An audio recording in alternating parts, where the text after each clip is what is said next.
Coding அப்படின்ற name கேட்டாவே நிறைய பேருக்கு வந்து பயமா இருக்கும். எனக்குமே ரொம்ப பயம் இருந்திருக்கு. எப்படி நம்ம கத்துக்க முடியுமா அப்படின்னு நிறைய விஷயங்கள் நான் வந்து லைஃப்ல நான் யோசிச்சிருக்கேன். But until unless I have learn some of the ஒரு குட் டெக்னிக்ஸ் அதெல்லாம் நான் கத்துக்கிட்டக்கு அப்புறம் நான் வந்து கோடிங்ன்றது ஓகே நம்மளால பண்ண முடியும், மற்றவங்க எல்லாமே பண்ண முடியாதா அப்படின்ற அளவுக்கு எனக்கு மாறிடுச்சு. ஸோ கண்டிப்பாக இந்த வீடியோ பார்த்து முடிக்கும் பொழுது உங்களுக்கும் இந்த அளவு கான்ஃபிடென்ட் இருக்கும் நான் கண்டிப்பாக நம்புறேன். So without further ado please get into video. I am Ramya, I am working software in top tech company. First அந்த வீடியோவில் உங்களுக்கு என்ன கவர் பண்ண போறேன்னு பார்த்தீங்க அப்படின்னா, ஒரு கோடிங் அப்படின்றது கஷ்டம் தான். பட் இந்த ஒரு 5 விஷயங்களை நீங்க கத்துக்காத வரைக்கும் அப்ப அந்த 5 விஷயங்கள் என்னென்னப்பா, அந்த 5 டிப்ஸ் என்னென்னப்பா அப்படின்னு கேட்டீங்க அப்படின்னா, ஃபர்ஸ்ட் டிப் என்னன்னு பார்த்தீங்க அப்படின்னா, do not learn everything. இதுக்கு நான் உங்களுக்கு ஒரு ஸ்டோரியே சொல்றேன். When I was in my college, I had never written a single code. நான் அதுக்கப்புறம் வந்து ஓகே இன்டர்ன்ஷிப்பும் நான் அட்டன் பண்ணவே இல்லை என்னோட காலேஜ் டைமில். அதுக்கப்புறம் நான் காலேஜ் முடிச்சுட்டு I was placed in networking company. அந்த கம்பெனிக்குள்ளே போகும்போது எனக்கு ஒரு பர்சன் கூட நெட்வொர்க்கிங் பற்றி ஐடியாவே கிடையாது. But I was able to clear the interview. ஏன் அப்படின்னு பார்த்தீங்கன்னா அங்கே கொஞ்சம் பேசிக் கான்செப்ட்ஸ் தான் கேட்டாங்க, ரொம்ப நெட்வொர்க்கிங் பற்றிலாம் எனக்கு தெரியவே தெரியாது. பட் நான் ஒர்க் பண்ண போகிற company pure network based company. உங்களுக்கு வந்து சர்வர் கூட ஹேண்டில் பண்ணுறது, சர்வரை வச்சு விளையாடுற மாதிரிலாம் எல்லாமே இருக்கும். நான் அங்கே போய் தான் ஒரு பெரிய பெரிய சர்வீஸ், அந்த சர்வரோட ரூம் எல்லாமே நான் பார்த்து இவ்வளோ விஷயம் இருக்கா அப்படின்றத கற்றுக்கிட்டேன். எல்லாம் கவனிச்சுக்கோங்க, நான் காலேஜ்ல இருந்து இருக்கும்போது எனக்கு ஒரு லைன் கோட் நான் எழுதுறது இல்லை. நான் வந்து ஒரு நெட்வொர்க்கிங் பேஸ் கம்பெனிக்கு போகும்போது எனக்கு நெட்வொர்க்கிங் பற்றி ஒன்றுமே தெரியாது. அப்படியே ஸ்விட்ச் பண்ணால் நான் வந்து ஒரு பெரிய ஐடி கம்பெனியில் பிளேஸ் ஆனேன். அந்த ஐடி கம்பெனியில் போகும்போது எனக்கு ஒரு லைன் கூட நான் கோட் எழுதுனதே கிடையாது. But once I came in to that particular company, நான் வந்து என்னோட ட்ரைனிங் எதில் கொடுக்குறாங்கன்னு பார்த்தீங்க அப்படின்னா ஃபுல் ஸ்டாக் டெவலப்பரில் கொடுக்குறாங்க. நான் ஃபுல் ஸ்டாக்கோட டெக் ஸ்டாக் நான் படித்ததே கிடையாது. But now I am a full stock developer. So how all these was happen, everything comes to an experience. ஓகேவா, ஒவ்வொரு டைம் நீங்கள் ஒவ்வொரு விஷயத்த கற்றுட்டே இருப்பீங்க. பட் அதுக்காக அந்த விஷயம் பண்ணுறதுக்கு முன்னாடி நீங்கள் அது உங்களுக்கு தெரிஞ்சே இருக்கணுன்றது அவசியம் கிடையாது. இதே இப்போ நீங்கள் என்கிட்ட கேட்டீங்க அப்படின்னா, I know lot of languages, நான் நிறைய இதில் ஒர்க் பண்ணிட்டு இருக்கேன், நிறைய அப்ளிகேஷன் டெவலப் பண்ணிட்டு இருக்கோம். ஸோ இந்த மாதிரிலாம் பண்ணும்பொழுது இதே நீங்கள் என்னோட 4 இயர்ஸ்க்கு முன்னாடி கேட்டீங்க அப்படின்னா எனக்கு எதுவுமே தெரியல. பட் இதெல்லாமே வந்து ஒவ்வொரு எக்ஸ்பீரியன்ஸில் தான் வந்து க்ரோ ஆனதெல்லாம். ஸோ நீங்கள் ஒரு இன்டர்ன்ஷிப் அப்ளை பண்ண போறீங்க, எனக்கு வந்து ஒரு 4 லாங்குவேஜ் தெரிஞ்சுக்கணும், 4 லாங்குவேஜ் நான் மாஸ்டராக தான் இன்டர்ன்ஷிப் அப்ளை பண்ண போகிறேன். No, it doesn't mean that. Okay, நான் ஒரு கம்பெனி அப்ளை பண்ண போகிறேன், நான் வந்து கண்டிப்பாக 2 லாங்குவேஜ் தெரிஞ்சுக்கணும், அந்த 2 லாங்குவேஜ் நான் மாஸ்டராக இருந்துக்கணும், அப்போ அந்த கம்பெனியில் அப்ளை பண்ணுறதுக்கு நான் eligible. No, not like that. So நீங்கள் வந்து ஒரு விஷயம் ஃபுல்லாக தெரிஞ்சுதான் அந்த விஷயத்துக்குள்ளே போகணுன்றது அவசியமே கிடையாது. ஒரு ஓவர் ஆஃப் த பீரியடில் you will definitely learn this. But நீங்கள் வந்து ஒரு பேசிக்காக மட்டும் ஃபண்டமெண்டலை மட்டும் நீங்கள் வச்சுட்டு நீங்கள் உள்ளே போனீங்க அப்படின்னா கண்டிப்பாக யூ ஹாவ் டு கிளியர். என்னோட காலேஜ் டைம்லேருந்து நான் நெக்ஸ்ட் வந்து என்னோட ஜாபுக்கு போகிற வரைக்கும் என்னோட மைண்ட் செட் எப்படி இருந்துச்சு அப்படின்னா, என்ன கொடுத்தாலும் நான் படிச்சிருவேன், நான் கற்றுக்க முடியுன்ற மைண்ட் செட் எனக்கு இருந்துச்சு. That's why I crack the networking company. Networking கம்பெனிலேருந்து நெக்ஸ்ட் கம்பெனிக்கு போகும்போது எனக்கு ஒரு மைண்ட் செட் இருந்துச்சு.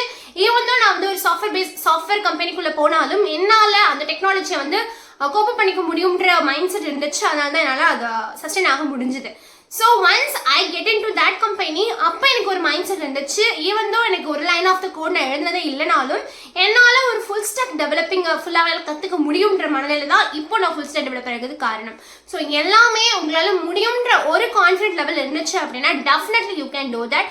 ஸோ அதுக்கு நீங்கள் வந்து எல்லாமே லேர்ன் பண்ணுற அவசியம் கிடையாது. So the first tip is very very important. Do not learn everything. நீங்கள் வந்து ஸ்டார்ட் பண்ணுங்க, தென் நீங்கள் வந்து அப்ளை பண்ண ஸ்டார்ட் பண்ணுங்க, அதில் நீங்கள் கற்றுக்கோங்க. ஓவர் ஆஃப் த பீரியட் வந்து எல்லாமே வந்துடும். ஸோ அதுக்காக ரொம்ப ப்ரெஷரைஸ் பண்ணணும்னு அவசியமே கிடையாது. செகண்ட் இம்பார்ட்டன்ட் டிப் என்னன்னு பார்த்தீங்க அப்படின்னா, கோ டீப் நாட் வைட். அப்படின்னா என்ன அப்படின்னா, நிறைய லாங்குவேஜஸ் இருக்கு. Python, Java script, C++, .NET, PHP, நிறைய லாங்குவேஜஸ் இருக்கு. உங்களுக்கு ஃபர்ஸ்ட் என்ன லாங்குவேஜ் இருக்குன்றது குழப்பம் இருக்கும்.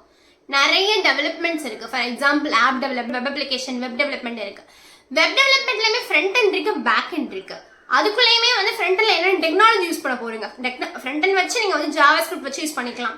இல்ல நீங்க ஆங்குலர் படிக்க போறீங்களா, ரியாக்ட் படிக்க போறீங்களா, பேக் எண்ட்ல நீங்க வந்து ஜாவா யூஸ் பண்ண போறீங்களா, பைத்தான் யூஸ் பண்ண போறீங்களா, lot of confusions. Okay, development விடுங்க, மிஷின் லேர்னிங் படிக்கணுமா, டேட்டா சயின்ஸ் படிக்கணுமா. ஸோ இந்த மாதிரி இவ்வளோ விஷயம் இருக்கும்போது ஆப்வியஸா உங்களுக்கு எல்லாத்துலேயுமே வந்து நீங்க போய் காலை வைக்கணுன்றது அவசியமே கிடையாது. பிக் ஒன் திங், அதில் வந்து ரொம்ப டீப்பாக படிக்கிறது தான் ரொம்ப ரொம்ப கெட்டிக்காரத்தனம். ஸோ அப்போ நீங்கள் என்ன பண்ணணும் அப்படின்னா, ஃபார் எக்ஸாம்பிள் ஒரே ஒரு லாங்குவேஜ் நான் பிக் பண்ணுறேன். நான் ஜாவா ஸ்கிரிப்ட்ன்ற லாங்குவேஜ் கூட பிக் பண்ணிக்கிறேன்னு வச்சுக்கோங்களேன். ஸோ ஜாவா ஸ்கிரிப்ட் பிக் பண்ணால் எனக்கு வந்து ஃப்ரண்ட் எண்டுக்கு யூஸ்ஃபுல்லாக இருக்கும். நான் ஃப்ரண்ட் எண்ட் படிக்கிறேன். ஃப்ரண்ட் அண்ட் பற்றி எல்லாமே கற்றுக்கிறேன். HTML படிச்சுட்டேன், CSS படிச்சுட்டேன், JavaScript படிச்சுட்டேன். JavaScriptோட ஒரு ஃப்ரேம் ஒர்க் படிக்கிறேன். இப்போ React படிக்கிறேன். Reactன்றது ஃப்ரெஷர்ஸ்க்கு ரொம்ப யூஸ்ஃபுல்லாக இருக்கும், ஈஸியாகவும் இருக்கும்.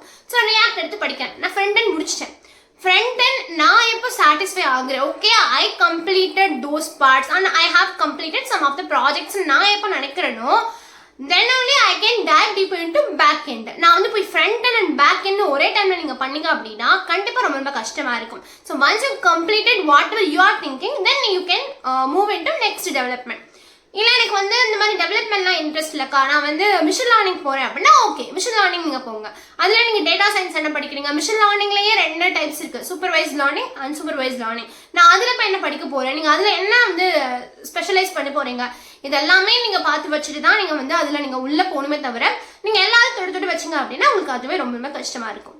தேர்ட் டிப் என்னன்னு பார்த்தீங்க அப்படின்னா develop problem solving mind set. அது ரொம்ப இம்பார்ட்டன்ட். ஏன் அப்படின்னா உங்களுக்கு ஒரு ப்ராப்ளம் இருக்கு அப்படின்னா அந்த ப்ராப்ளமை ஃபர்ஸ்ட் வந்து குட்டி குட்டியா வந்து ஈஸி ப்ராப்ளமா சேஞ்ச் பண்ணணும். ஒரு வேக் ப்ராப்ளமா இருக்கு, என்னடா எப்படி பார்த்தாலுமே இதுக்கு சொல்யூஷனே தெரியலனா ஃபர்ஸ்ட் ஒரு சின்ன ப்ராப்ளமா கிரியேட் பண்ணுங்க. அந்த சின்ன ப்ராப்ளத்தை ஃபர்தரா சின்ன ப்ராப்ளமா மாத்துங்க. ஃபார் எக்ஸாம்பிள் நீங்க ஒரு 5 whys அப்படின்றது நீங்க கண்டிப்பா கேள்விப்பட்டிருப்பீங்க. எல்லா ப்ராப்ளமுமே அந்த 5th whyல சால்வ் ஆகுன்றத சொல்றாங்க. ஸோ அந்த 5 whysனா என்ன? ஃபார் எக்ஸாம்பிளுக்கு நான் ஒரு ஸ்டோரி சொல்றேன். ஃபர்ஸ்ட் ப்ராப்ளம் என்ன அப்படின்னா உங்களோட கோடு வந்து உங்களோட அப்ளிகேஷன் ஸ்லோவா இருக்கு. இதுதான் ப்ராப்ளம் ஸ்டேட்மெண்ட். உங்களோட அப்ளிகேஷன் ஸ்லோவா இருக்கு.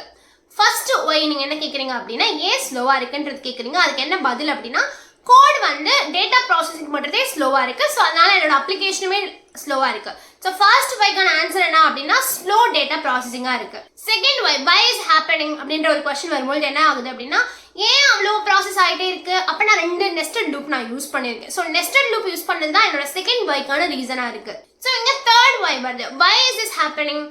ஏன்னா எனக்கு வந்து நெஸ்டட் லூப் 2 நெஸ்டட் லூப் எழுதாம ஒரு ஈஸியஸ்ட் பாத்ல எனக்கு எழுத தெரியல. ஸோ அதனால 2 நெஸ்டட் லூப் நான் எழுதிருக்கேன்.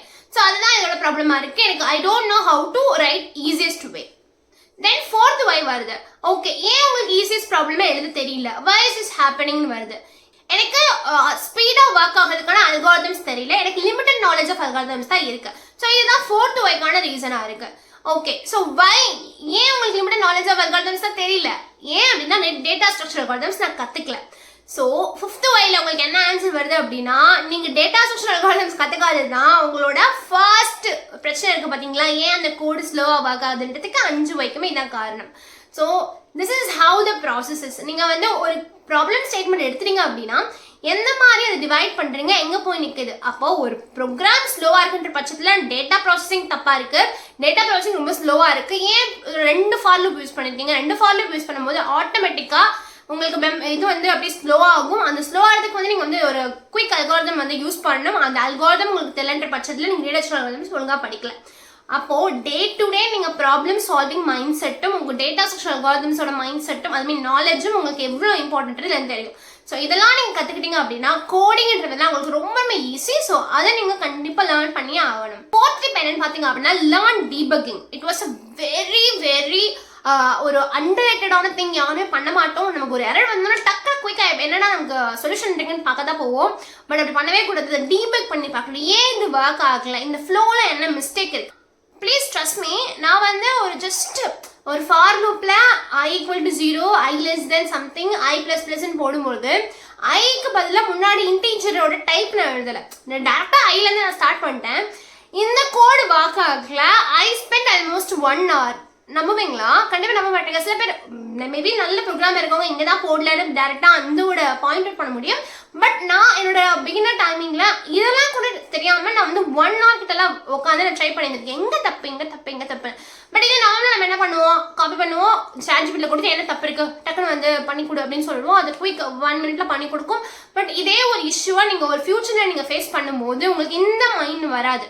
But if you already spend 1 hour in the particular problem, definitely you will complete that problem somehow. எப்போ ஃபியூச்சர் நீங்க பண்ணும்போது பண்ண முடியும். ஸோ இது ரொம்ப இம்பார்ட்டன்ட். நீங்க டீபக்கிங் நீங்க ஓனா பண்ணீங்க மட்டும் தான் உங்களுக்கு ஃபியூச்சர்ல அந்த ப்ராப்ளம்ஸ் உங்களுக்கு சேம் சினாரியோ வரும்போது உங்களால அதை வந்து ஹேண்டில் பண்ண முடியும். நெக்ஸ்ட் வந்து 5th ஸ்டெப். இந்த ஸ்டெப் வந்து ரொம்ப இம்பார்ட்டன்ட். நான் நிறைய வீடியோல நான் சொல்லியிருக்கேன். Consistency is the key to success or anything. Consistency is the key. So நீங்கள் வந்து ஒரு கோடிங் படிக்கிறீங்க, it's not about the coding. உங்கள் லைஃப்பில் நீங்கள் என்ன பண்ணணும்னு நினைக்கிறீங்களோ, நீங்கள் வந்து ஒரு டாக்டர் ஆகுறீங்க, இல்லை வாட் எவர் இட் இஸ், அந்த ப்ராசஸில் if you are in consistent and also discipline, definitely you will achieve whatever you want. So that's my motto in my life. Consistency is very very important. Discipline ரொம்ப ரொம்ப important. ஏன்னா consistency மட்டும் நீங்கள் வச்சுட்டு இருந்தீங்கன்னா அதுவுமே ஒரு டிசிப்ளின் இருக்கும். கன்சிஸ்டன்சி இஸ் மார்னிங் எழுந்திரிச்சு ஒரு கோட் எழுதிடும், அதை பார்த்து எழுதிட்டு போயிடலான்றது கன்சிஸ்டன்சி கிடையாது. ஃபார் எக்ஸாம்பிள் லீட் கோட் பண்ணுறீங்க, டெய்லி ஒரு ஸ்ட்ரீக் நீங்கள் மெயின்டைன் பண்ண நினைக்கிறீங்க, அது கன்சிஸ்டன்சி தானே. அப்புறம் இன்னைக்கு வந்து அந்த நேற்று போட்ட கோடை காப்பி பண்ணி இன்னைக்கு போட்டால் எனக்கு வந்து ஸ்ட்ரீக் மெயின்டைன் ஆகிடும் அப்படின்றது பண்ணக்கூடாது. Discipline is also very important. நம்ம பண்ணுறது வந்து நம்ம மனசுக்கு ஏற்ற மாதிரி தான் பண்ணுறோமா, நான் எனக்கு ஒரு ப்ராப்ளம் பண்ண போகிறேன், நியூவாக பண்ண போகிறேன், நான் ஒரு விஷயத்தை கற்றுக்கிறேன். Daily 1% of improvement is very very important when you learn new thing, right? So அதனால நீங்கள் வந்து இதையும் நீங்கள் மெயின்டைன் பண்ணுறது ரொம்ப ரொம்ப இம்பார்ட்டன்ட். இந்த 5 டிப்ஸை நீங்கள் ஃபாலோ பண்ணிட்டீங்கன்னா I don't think so coding is hard. கண்டிப்பாக ரொம்ப ரொம்ப ஈஸியாக தான் இருக்கும். ஸோ இது எல்லாமே உங்களுக்கு யூஸ்ஃபுல்லாக இருக்கான்னு சொல்லிட்டு கமெண்ட் செக்ஷனில் கமெண்ட் பண்ணுங்க. இந்த வீடியோ ரொம்ப ரொம்ப யூஸ்ஃபுல்லாக நம்புறேன். ஸோ இந்த மாதிரி மோர் யூஸ்ஃபுல் வீடியோக்கு டெக் கண்டிப்பாக ஃபாலோ பண்ணுங்க. Until then bye by.